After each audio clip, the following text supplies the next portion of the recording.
ప్రభువును ప్రియ రక్షకుడినైన యేసుక్రీస్తు పరిశుద్ధ నామమున మీ అందరికీ కూడా నా యొక్క హృదయపూర్వక వందనాలు తెలియజేస్తూ ఉన్నాను.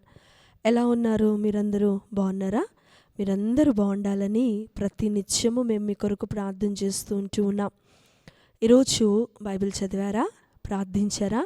బైబిల్ చదవడం వలన, ప్రార్థించడం వలన దేవుని యొక్క దీవెనలు మన జీవితంలో మనము కలిగి ఉంటాం. దేవుని యొక్క మహాకృప ప్రతి ఉదయము ఇలా మిమ్మల్ని అందరినీ కలుసుకోవటానికి దేవుడిచ్చిన కృపను బట్టి, ధన్యతను బట్టి దేవాది దేవునికి కృతజ్ఞతాస్తుతులు చెల్లిస్తూ ఉన్నాం.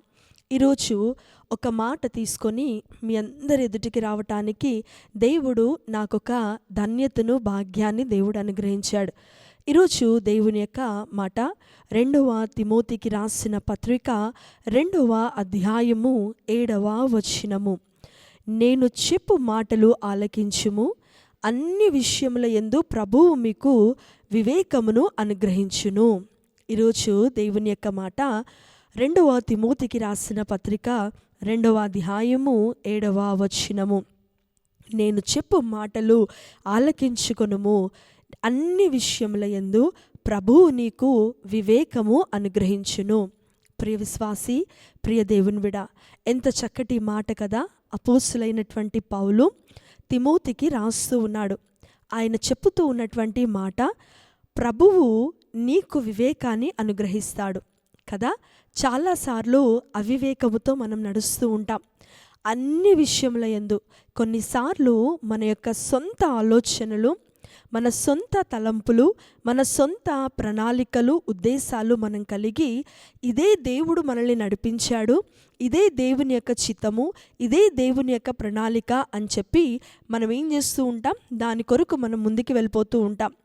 దాని విషయంలో చాలాసార్లు మనం భార్యమైనటువంటి మూల్యాన్ని చెల్లించుకోవాల్సి వస్తూ ఉంటుంది.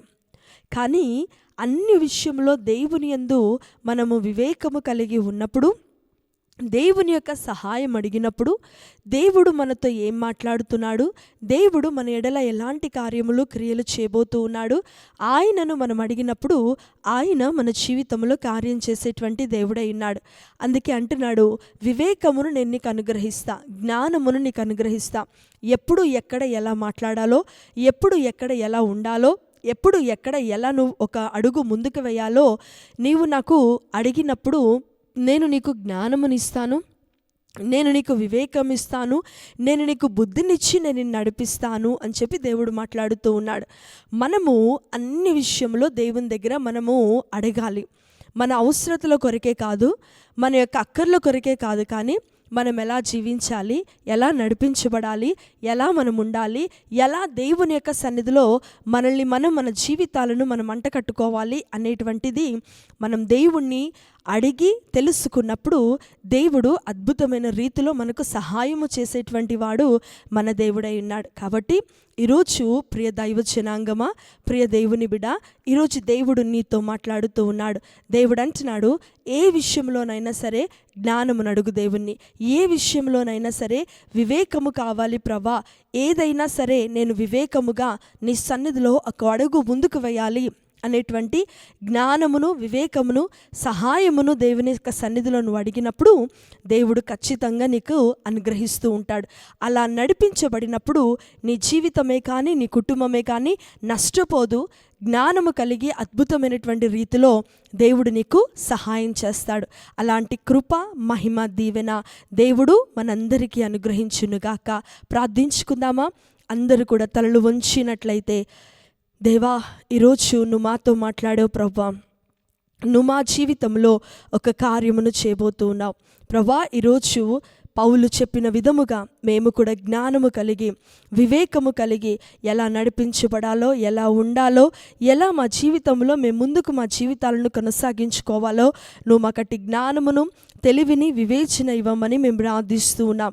ఈరోజు ఈ మాటలు, ఈ వాక్యం వింటున్న ప్రతి ఒక్క బిడ్డ జీవితంలో వారి సొంత ఆలోచనలు, వారి సొంత తలంపులు, వారి సొంత ఉద్దేశములతో వారి జీవితాలను వారు పాడు చేసుకున్నారేమో నాయన. దేవా యేసయ్య, వారు ఇప్పటి నుంచి అలా కాక నీ సన్నిధిలో నీతో అంటకట్టబడుతూ నీ జ్ఞానము కొరకు వారు ఎదురు చూసేటువంటి కృపను, ధన్యతను, భాగ్యమును ప్రతి ఒక్క బిడ్డకి దయచేయమని, వారి ప్రతి అవసరతను అక్కను తీర్చమని మా ప్రభువును ప్రియరక్షకుడినైన యేసుక్రీస్తు పరిశుద్ధ నామమున ఈ ప్రార్థనను ఈ బిడ్డలని చేతులకు అప్పగిస్తూ ఉన్నాను తండ్రి. ఆమేన్. Praise Lord. మా అందరికీ దేవుడు మిమ్మల్ని మీ కుటుంబాలను దీవించి ఆశీర్వదించునుగాక. ఆమేన్.